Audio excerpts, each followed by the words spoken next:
For every born-again Christian, your incentive for living should not be the fear of hell.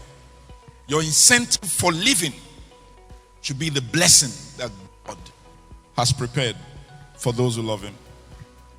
I walk in holiness in view of the coming blessing, not to escape hell. Because you see, if the reason why you are holy is because you don't want to go to hell, the reason why you are godly is because you don't want to go to hell, if the reason why you are trying to order your life in a certain pattern is because you don't want to go to hell, then in a sense, there is a subtle denial of the power of the saving grace of the Lord Jesus Christ. Subtle. Because that deliverance from a destiny called the lake of fire or hell was settled the day you gave your life to Christ. That deliverance was settled.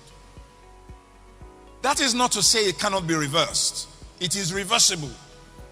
I'm emphasizing this just so you don't think that this is the grace teaching of whatever you do does not matter. Because you see, the whole essence of what we're discussing now is that what you do matters. That's what First Peter 1 and verse 17 is saying. It matters. But having said that, I'm qualified. Colossians 1. Let's read verse 12. Everybody, let's read this together. 1, 2, go.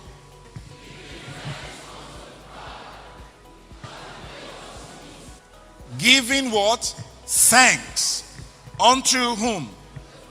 Now in 1 Peter 1 and verse 11, it says, ye who call on the Father. One of the things that we call on the Father upon is thanksgiving in view of the coming blessing. It's your right. The blessing is your right. When I say your right, it is what you are entitled.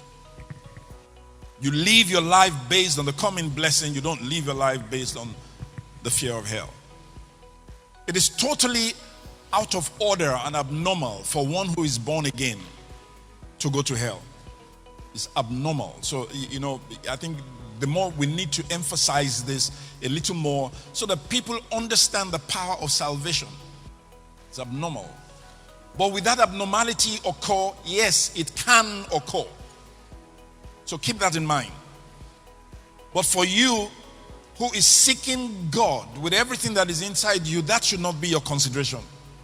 So he says, giving thanks unto the Father, which had made us meet. What does it mean to make something meet? To qualify. Give me a different translation of your choice. Meet, to be partakers of the inheritance of the saints in light. The inheritance of the saints in light. He says, always thanking the Father. He has enabled you to share in what? The inheritance that belongs to whom? Who are his people?